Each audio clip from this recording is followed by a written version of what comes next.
Shabbat shalom, everybody. This is Rob Shmuel with this week's portion. I've been a rabbi for quite a number of years. It's been about 8 years since I've been ordained, and I know my ordination hasn't been of the standard path where you go to one of the universities and go through a course of study. I've kind of done it a lot on my own, almost independent study. I study Talmud. I do it every day. And I am on my second pass. Now, the first time I didn't really complete it. I got about maybe three-quarters of the way done. I'm now at the point where I've gone past that point and I'm determined to finish. And we're probably looking at, I'm going to say maybe another year about before I've completely read the Talmud. And of course, I study Torah and study prayers, things like that.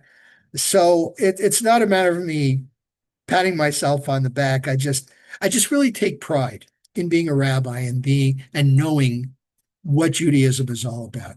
Not so much that, I'm knowledgeable, but the whole idea of knowing these precepts is how to navigate life in the best way possible. And when I say best way, we say, why do we want to behave? Why do we want to do things the right way? Because when you do things the right way, the results of your actions are going to reflect that. If you're good, your results will be good. If you're bad, the results of your action will be bad. If you're honest and people know that they can work with you and get a fair deal, they're going to want to work with you more and more. If you try to cheat word's going to get around and nobody's going to want to do business with you or be around you. It's that simple. So Judaism gives us a whole guideline of how to work, how to behave, et cetera, et cetera. So we've made some changes in our synagogue. We're going to be starting our services at 10, Saturday morning. Saturday morning, we'll be starting at 10 instead of 9:30. We're going to be doing a shorter Torah service. I'm not going to be waxing on, turning it into a classroom as I've been, and I'm smiling because, it's okay. It's okay. I appreciate the feedback. I really do. As a rabbi, of course, I am the spiritual leader, but you know what? Without this feedback, I don't know how to best serve any rabbi. No rabbi would know how to best serve their congregation or Judaism or Judaica or even humankind as a whole. We need that. We need to know. Now, of course, we're not going to change any of the halacha, the Jewish laws, and nobody's asking that. But, okay, so we start at 10 instead of 9:30, so we don't get involved in some minutia or some little facts and stuff on the Torah service. We can always do that later. That's okay. But the important thing is what is going to make this the best experience for all of you. That's what counts. So that's what we want to do. And we are held to the highest standards. God holds us to the higher standards. So let's lead into this week's Torah portion, which is Shoftim. Shoftim v'Shotrim. So Shoftim are your judges. Shotrim are your guards, or in modern parlance, police officers.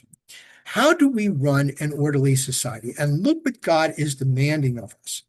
Set up your system of courts. Make sure they're fair. Make sure nobody takes a bribe. And we've said this before.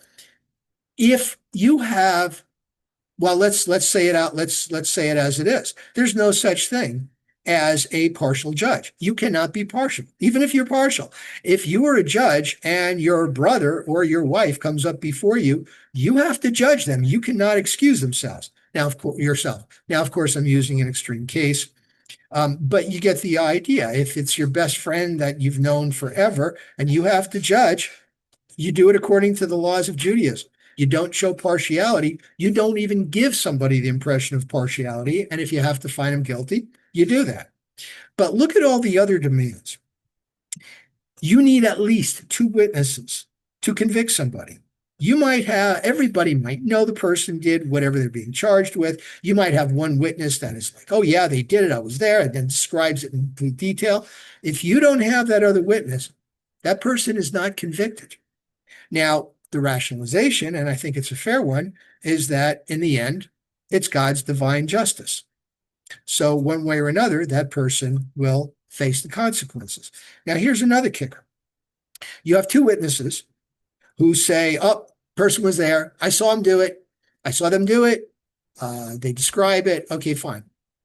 Two other witnesses show up and say, there's no way they knew what was going on. They were with us over there. So what happens to the two witnesses? They get the punishment, whatever that is. And yes, even if it's capital punishment. So that's the way we keep people honest. Now you might think, well, how do we know which set of witnesses is giving us the right information? It's the way it is. And we accept it. Now, let's talk about kings. In Judaism, now I've said that kings in Judaism do not wear crowns. Now, yes, I know there have been pictures of King David and King Solomon wearing a crown, but I would challenge you to find me in the Torah or in the book of prophets where they discuss the kings, where it says that this is what the king will wear, this is his crown, and this is what it will look like. It doesn't. It doesn't. It talks about what a priest will wear, and they wear the turban and the little headpiece that says Kadosh to Hashem, holy to God, but nothing about what a king should wear. It just says you will appoint a king. And what does that king have to do? That king has to write he has to at least write one Torah scroll for himself. And if there isn't one in the library, then he has to write two of them. Maybe he got one from his father, so he only has to write the one, but he needs to write at least one Torah, and he needs to study it because he needs to know how to manage the people fairly, right? The king is the ultimate civil servant. Even the word melech, where does that word melech come from? Well, the word malach, same word, well, same root for angel, means messenger. And that's what a king is. A king is a messenger, not above the law. It is their responsibility to enforce, to demonstrate, to be the role model of the law. That's what the king does. Okay? So again, it's demanding a lot of us. What else does it demand? It demands of us that when we go to war, one of the most severe, worst situations ever. Now, in an optional war, it's almost an oxymoron, isn't it? In a required war, and we're talking about when Israel was told by God, take Canaan, conquer it, and settle it, and dispossess the pagans that are in there because they're vile and they're vulgar. You look at some of their practices, they're horrible. They worship bodily functions. I'm not going to go into it, but you can imagine. And I'm not just talking about sexual functions either. This is what they did, human sacrifice and things. And God's like, no, that is the center of the universe. That is the center of society, of civilization, and it needs to be pure. And these people are not pure. They're making a bad example. Get them out of there. But when you go for an optional war, then there are rules of engagement. You give them an out. You give them an opportunity for peace. You leave the fruit-bearing trees and the food-producing vegetation alone because that's how people live. You don't do that. Compare that with what's going on in Israel today with their war with Gaza, right? Now, I make it a point not to get political, but those that know me know I'm very passionate in my support of Israel. I was there. I lived there for 6 months. I take pride in my heritage as a Jew. So to me, it's important that we do this, and I will defend Israel.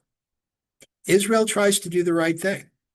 The collateral damage, that is the amount of civilians killed in the engagement of war, in this war that Israel's had with Gaza over the last few years, has been the lowest of any modern war. Ask any military expert. They're the ones that know. So this is what God requires of us. He wants to make sure that as a society, we do not fall into disrepute. We do not allow our passions to get the better of us. You have to be fair, and that's the way it is. Even when you have an unsolved murder, you have somebody that left the town going to another town. They discover that that person has been killed, has been murdered, whatever, met with a bad end, and they want to, the elders come together. Which town was the body closest to? And they have to kind of accept responsibility in a way that we should have accompanied or supervised him on part of his journey. So in case, one person, they're vulnerable to an attack, to be robbed or whatever, right? So we take responsibility for that as a society. As a society, one for all for one, we watch for each other. We help each other be the best we can. And that's the message that I believe that this Parsha gives us. Okay. All right. Shabbat Shalom. We have the high holidays coming up. We're very excited about that. And hope you have a great week and a great rest for the week.